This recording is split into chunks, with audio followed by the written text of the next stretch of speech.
terdapat sebuah kisah yang menceritakan tentang seorang pemuda dan kisah perjuangan cintanya yang sangat begitu mengharukan. Dan cerita ini dimulai dengan seorang pemuda yatim piatu yang bernama Zainuddin. Ia meminta untuk diceritakan kembali tentang orang tuanya yang sudah ke alam baka. Diceritakanlah oleh orang tua angkatnya yang telah merawatnya sejak ia ditinggal kedua orang tuanya, yang ia panggil Mak Base. Ayahnya bernama Pendekar Sutan, berasal dari Minangkabau, dan ibunya bernama Dayang Habibah, berasal dari Makassar. Setelah dewasa, ia berniat pergi ke tanah kelahiran ayahnya dan meminta izin terlebih dahulu kepada mamanya, dan diizinkanlah pula dirinya pergi merantau.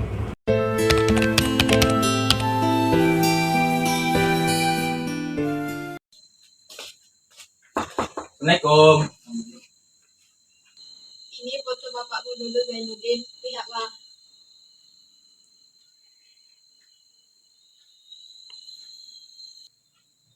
Sempit rasanya jika saya masih di negeri Makassar ini, Mak Base. Lantas apa yang kau inginkan, Udin? Izinkan saya merantau di tanah nenek moyang tempat kelahiran ayah saya, Mak Base. Tapi apakah engkau sudah siap menghadapi ketidakakuan mereka akan dirimu? Insya Allah saya sudah siap, Mak, asalkan Mak memberikan izin. Baiklah, jika itu yang kau inginkan, kejarlah cita-citamu, tuntutlah ilmu sebanyak-banyaknya, bawalah warisan ayahmu untuk bekalmu di sana. Baiklah, Mak, saya akan membawa harta warisan itu, tapi tidak semua, Mak. Udin, sebenarnya saya tak rela membiarkanmu pergi, ya sudahlah. Mungkin ini takdir Tuhan. Sudah seringlah mengirim surat kepadaku di sini. Saya akan pergi besok ke Minangkabau dan saya akan menyiapkan segalanya sekarang.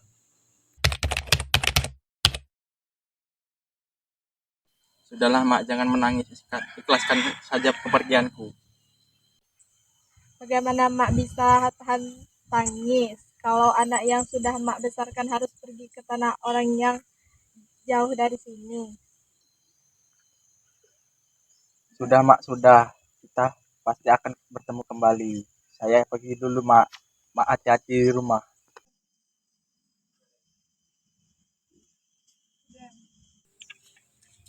Jadi, ini ada surat untukmu. Untukku, baiklah, terima kasih. Kalau begitu, saya pamit. Assalamualaikum. Waalaikumsalam. Hai Tuan Zainuddin, Hati-hati. mengapa akhir-akhir ini Tuan tak kelihatan? Dan bila bertemu di tengah jalan, Tuan serupa mengelakkan diri. Saya malu, Hayati. Saya takut.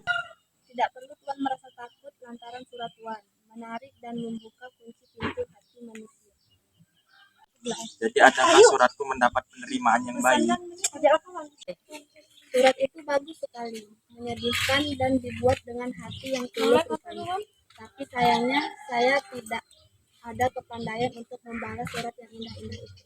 Aku tak meminta balasan yang aku pinta. Hanya satu, jangan kecewakan hati orang yang berlindung kepadamu. Setelah terdengar kabar bahwa Hayati memadu kasih dengan orang asing asal Makassar, Zainuddin pun diusir oleh orang dusun dan Mamak Hayati. Ketika Hayati pulang ke rumah, mamaknya menceritakan Hayati tentang Zainuddin. Assalamualaikum. Waalaikumsalam. Apakah kamu sudah mendengarnya, Hayati? Tentang apa? Zainuddin sudah saya suruh meninggalkan Batikun. Jika dia benar-benar ingin menuntut ilmu seperti niatnya semula, sebaiknya dia ke Padang Panjang atau Bukit Tinggi. Mengapa Makcik menyuruh dia pergi? Sudah terlalu banyak fitnah orang-orang tentang hubungan dia dan kau. Tapi hubungan kami suci, Makcik. Tak melanggar sopan santun. Ati, jangan kau bandingkan keadaan kampungmu dengan kitab-kitab yang kau baca. Zainuddin tidak bersuku, bikin malu saja. Gunung Merapi masih berdiri tegak, kokoh menjulang. Adat masih berdiri kuat, tak tapuk oleh hujan, takkan lengah oleh panas. Zainuddin hendak menuruti jalan yang lurus. Dia hendak melamar Ati untuk jadi istrinya. Tidak boleh, Ati. Orang seperti dia tidak bisa dijadikan sandaran hidup. Zaman sekarang, jika ingin bersuami, harus jelas asal-usulnya, jelas mata pencariannya yang bisa menopang hidup. Sampai hati Makcik buang Zainuddin. Begitu pula saya, anak buah Makcik. Tidak, Hayati. Suatu hari nanti kau akan mengerti. Kau akan puji perbuatan yang kau sesali hari ini. Semoga cintamu pada Zainuddin lenyap. Sekarang kau boleh menangis, tapi suatu saat kau akan sadar. Rupanya ada juga niatan kau menunggu di sini, Hayati.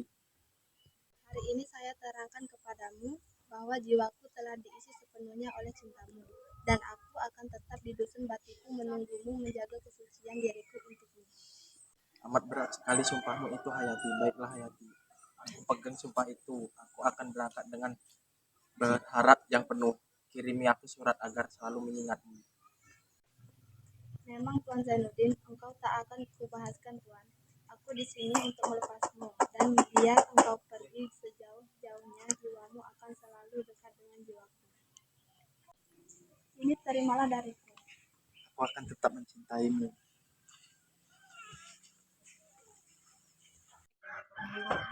Assalamualaikum Khadijah. Waalaikumsalam Hayati. Selamat datang, mari bertemu dengan Bunda.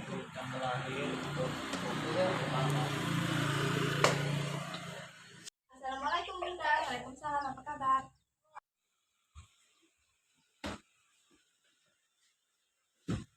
Mana Abang Azizmu? Mengapa dia belum sampai, Khadijah? Kamu sudah pernah bertemu dengan Aziz, Abang Khadijah?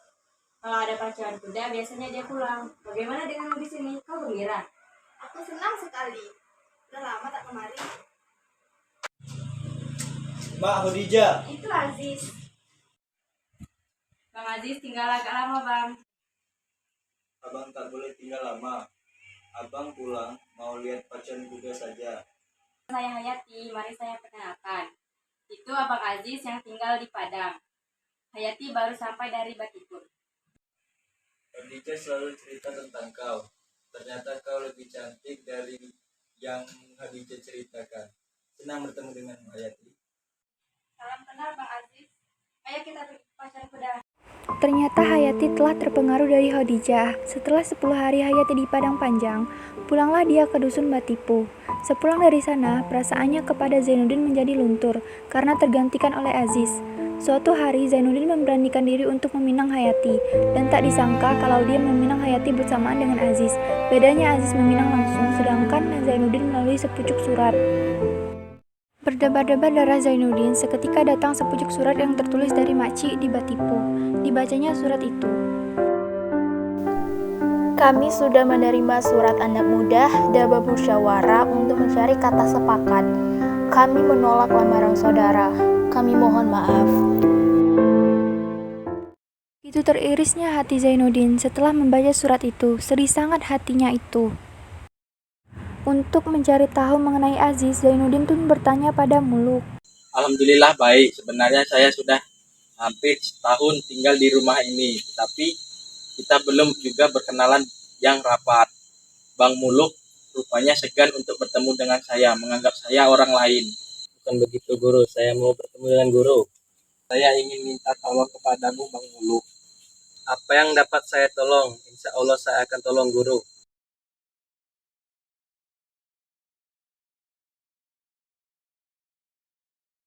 Begitu sulit hidupmu, guruku. Lantas apa yang bisa aku bantu hidupmu, guruku?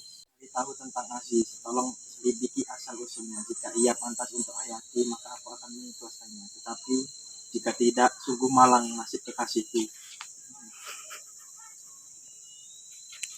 Si Aziz itu bukan orang baik-baik, Guru. Dia penjudi, pemabuk, dan dia juga seorang yang suka memainkan hati perempuan.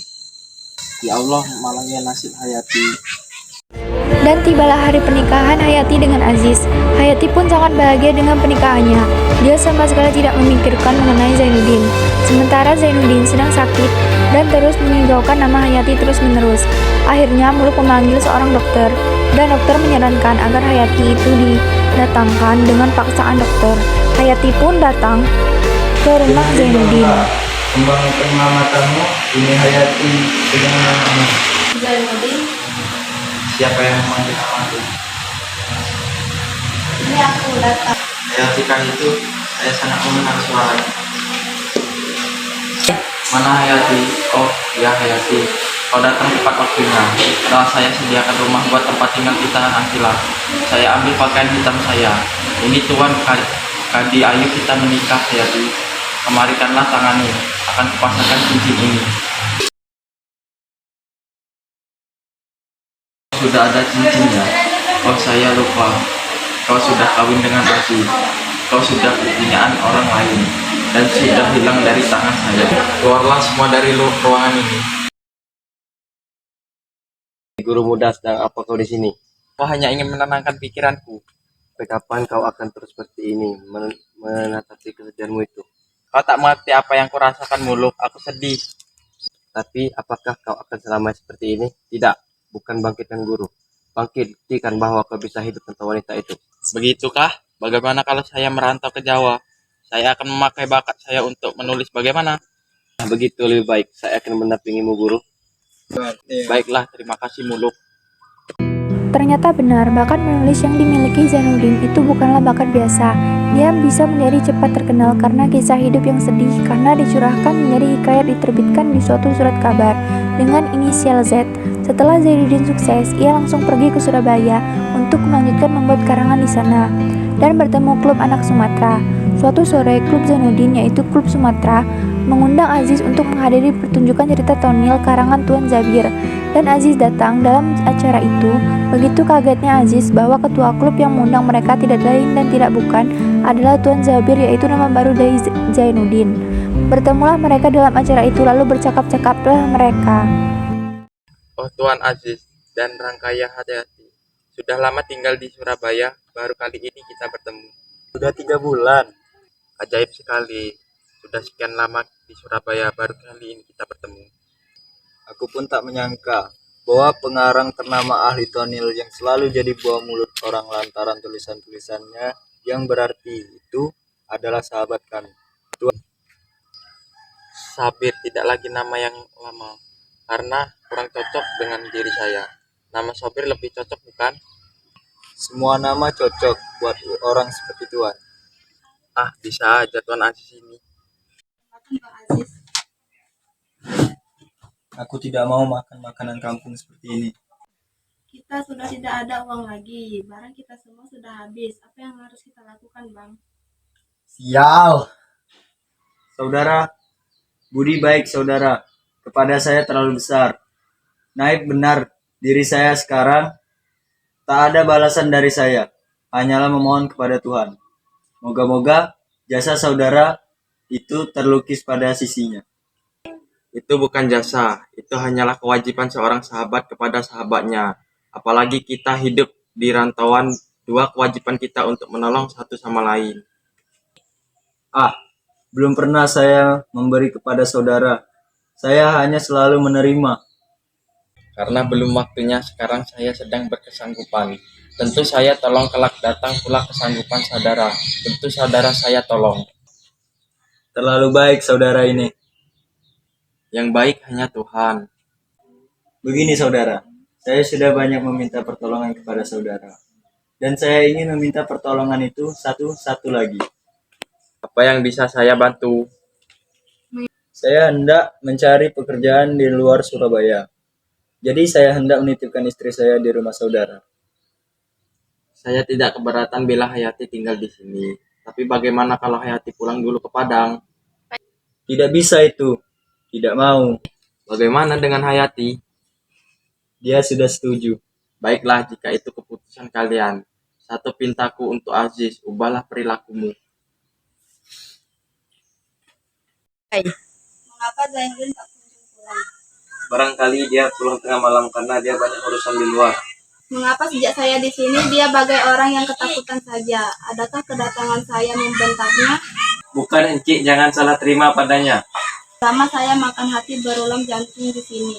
Berilah saya kepastian asa redamkah dia kepada saya? Masih belum adakah pada engkau Zainuddin maaf kepada saya?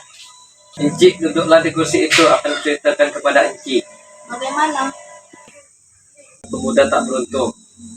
Tak beruntung? Apa artinya itu? Bukankah kemegahan, kemuliaan, kemasyhuran menjadi cita-cita laki-laki? Apa arti kemuliaan?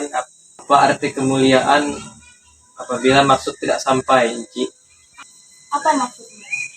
Dia melarat sejak lahir, dia diusir dari tanah nenek moyangnya, tapi hatinya telah teguh sebab ada seorang perempuan yang telah memberinya harapan dan berjanji akan menunggunya. Namun si gadis itu mengkhianati. Sudahlah Bang Muluk, sudah. Pinangan ditolak orang Orang lebih suka menerima laki-laki yang lebih cukup syarat alatnya. Sekarang Pak Muluk sudah yang teruskan lagi. Setelah melihat jika di kamar Zainuddin terdapat fotonya, larilah dia ke kamarnya dan tidur. Dia menangis sepanjang malam dan tangisnya itu disambung dengan surat cerai yang sampai di tangannya. Begitu terpukulnya dia membaca surat itu. Dibaca juga oleh Hayati, surat kabar yang berita utamanya telah meninggal perantau asal Sumatera di kamar hotel. Diduga pemuda itu telah bunuh diri dengan memakan obat tidur dengan dosis yang berlebihan. Semakin sedih Hayati. Duduklah. Adakah surat dari suamiku? Ada? Inilah dia. Apa yang harus saya lakukan? Ya, apa yang harus kamu lakukan? Saya akan berterus terang padamu. Saya akan panggilkan kembali namamu, sebagaimana dahulu pernah saya panggilkan Zainuddin. Saya siap menanggung cobaan yang menimpa saya. Engkau maafkan kesalahanku. Maaf, kau meminta maaf. Setelah segenap tahun kehidupanku kau regus. Sepucuk harapan kau patahkan, kau meminta maaf.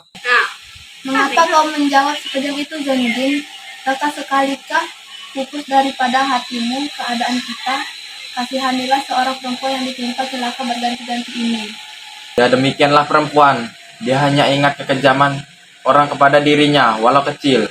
Dan dia lupa akan kekejamannya sendiri. Lupakah kau siapa yang kejam? Siapa? Sudahlah, pulanglah ke tanah asalmu yang beradat itu. Ongkosmu biar aku yang bayar. Tidak, saya tidak akan pulang. Saya akan tetap di sini. Biar saya kau hina, biar kau pandang rendah seperti babu yang hina. Saya tak butuh uangmu, saya hanya ingin dekat denganmu. Tidak Hayati, kau harus pulang. Biarkanlah saya dalam kehidupan begini. Janganlah hendak ditumpang hidup saya, orang yang tak tentu asalnya. Besok ada kapal. Belayarlah kau bisa. Hayati, selamat pulang. Saya tidak bisa mengantar ke Tanjung Perak. Karena ada urusan yang harus diselesaikan. Nanti Bang Muluk yang mengantarmu. Hayati, sebenarnya tak sampai hatiku ingin melepas dirimu berlayar seorang diri. Sampai betul Zainuddin menyuruhku pulang, Bang. Kuatkan hatimu Hayati, jangan sampai kau lupakan Tuhan, karena dia sayang terhadap hambanya. Insya Allah, Bang Muluk. Selamat tinggal, tolong sampaikan surat ini kepada Zainuddin. Baik Hayati.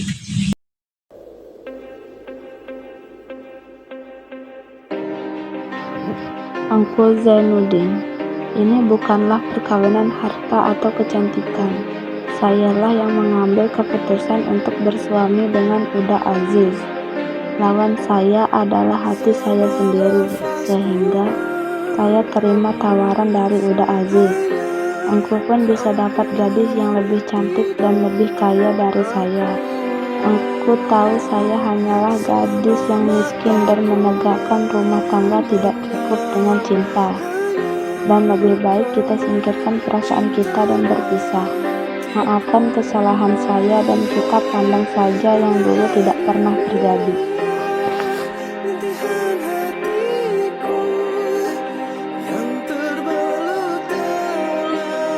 Pada hari itu juga, Zainuddin pulang dari Malang, dan dia bercakap pada Muluk bahwa dia menyesali keputusannya kemarin. Dia akan menyusul Hayati ke Padang. Lalu dibacanya surat dari Hayati yang dititipkan ke Muluk. Setelah membaca surat itu, ia pun hendak membeli surat kabar dan begitu kagetnya dia ketika membaca, kapal Panderwick telah tenggelam.